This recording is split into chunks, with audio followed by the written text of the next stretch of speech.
जय गुरुदेव, जय महाकाली। आप सभी साधकों का जय महाकाली परिवार में स्वागत है। ब्रह्म ऋषि साधना या सप्त ऋषि साधना, ऋषि पंचमी 28 अगस्त 2025। विशिष्ट प्रयोग और साधना सद्गुरुदेव द्वारा प्रदत्त, जिसको प्रतिवर्ष हम लोग भी करते हैं और सभी को करना चाहिए, जिससे पूरे वर्ष आपको उत्तम मार्गदर्शन की प्राप्ति होगी, बड़े बूढ़ों का खूब आशीर्वाद प्राप्त होगा, उच्च कोटि के साधु संतों का खूब स्नेह और प्रेम मिलेगा। और जब उच्च कोटि के साधु संतों का स्नेह प्रेम मिलेगा, मार्गदर्शन मिलेगा, तो यकीनन आप तरक्की करेंगे ही करेंगे, क्योंकि वो अपने अनुभव जो सालों में उन्होंने एकत्रित किए आपको यूं ही प्रेमवश दे देंगे। सप्तऋषि ही अपनी किसी को प्रेरणा देकर और आपको वो दिला देंगे जो वर्षों में भी आप प्राप्त नहीं कर सकते।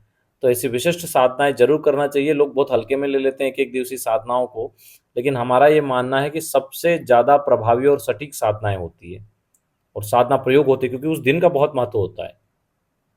ऐसी ही साधनाएं ऋषि पंचमी के दिन करने की, प्रातःकाल 4:30-5 बजे से साधना को करना होता है। तो कैसे करना है समझ लीजिए। स्नान आदि से निवृत्त हो जाइए, पूर्व या उत्तरमुखी चयन करिए जगह का, सफ़ेद वस्त्र आसन हो, सामने लकड़ी का बाजोड़ जिस पर सफ़ेद कपड़ा बिछाएंगे, वहां पर सप्तऋषि यंत्र, सप्तऋषि गुटिका और सप्तऋषि माला को स्थापित करेंगे, अपना पवित्रीकरण और आचमन करेंगे, एक घी का दीपक प्रज्वलित करेंगे अपने लेफ्ट साइड पर, गुरु चित्र स्थापित करेंगे, गुरुदेव का पूजन करेंगे।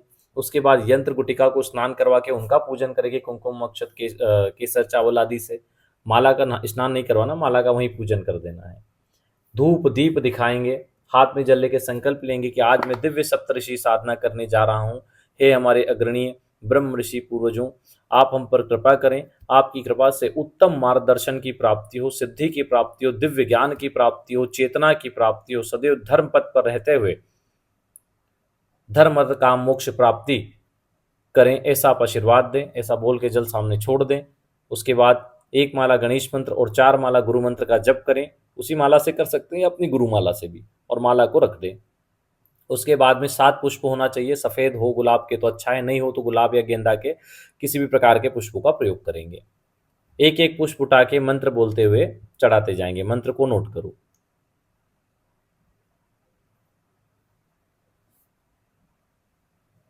ठीक है, ये सप्तऋषियों के नाम हैं।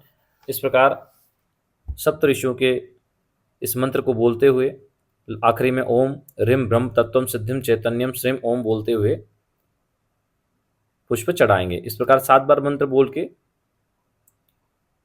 7 पुष्प हम चढ़ा देंगे।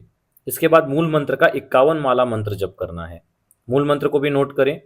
ओम श्रीम ह्रीम सप्तऋषिभ्यो ब्रह्म वर्चस्वम ह्रीम श्रीम ओम। 51 माला जप करेंगे। मंत्र जप के बाद माला को स्थान पर रख देंगे, क्षमा प्रार्थना करेंगे। मंत्रहीनम क्रियाहीनम भक्तिहीनम जनार्दनम यद पूजितम मया देव परिपूर्णः तदस्तु मे। आह्वानम न जानाम जानाम सर्जनम पूजा च्यव न जानामि शम्यंता परमेश्वरी पापो हम पापात्मा पाप स पाप कर्मा त्राहि माम हे पार्वती नाथ सर्व पाप हरो हरि। इस प्रकार मंत्र बोलते हुए क्षमा प्रार्थना करेंगे। उसके बाद उस सामग्री को 11 दिन तक वहीं स्थापित रहने देंगे। प्रतिदिन 1 माला जप कर लिया करेंगे। ठीक है, 11 दिन बाद सभी सामग्री यंत्र माला गुटिका जल में प्रवाहित कर देंगे।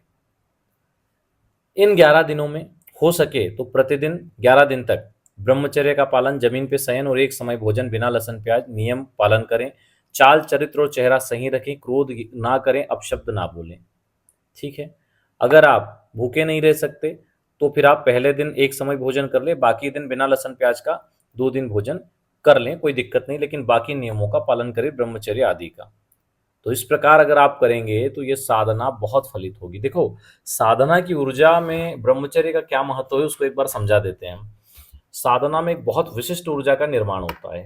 अगर आप साधना के समय वासनात्मक प्रवृत्ति रखेंगे तो वो ऊर्जा उसी दिशा में बढ़ती जाएगी, और जब बढ़ेगी तो आपके देवी देवता, जो इष्ट देवी देवता जिनकी साधना करें, और ज्यादा रुष्ट भी हो सकते हैं, क्योंकि उस लेवल की आपकी साधनात्मक जो ऊर्जा है उसमें आपके जो दूषित विचार है वो वहां तक पहुंचेंगे, तो उससे और ज्यादा तकलीफ हो सकती है। इसलिए मन को बहुत शांत रखें और प्रतिदिन अपनी गलतियों के लिए क्षमा प्रार्थना करें, तो वही ऊर्जा आपको कृपा दिला देगी।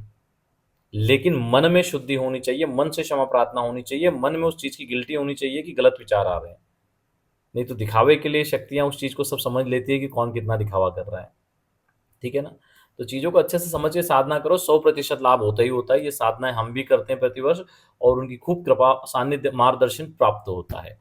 चलिए, आज के लिए इतना ही। जय गुरुदेव, जय महाकाली।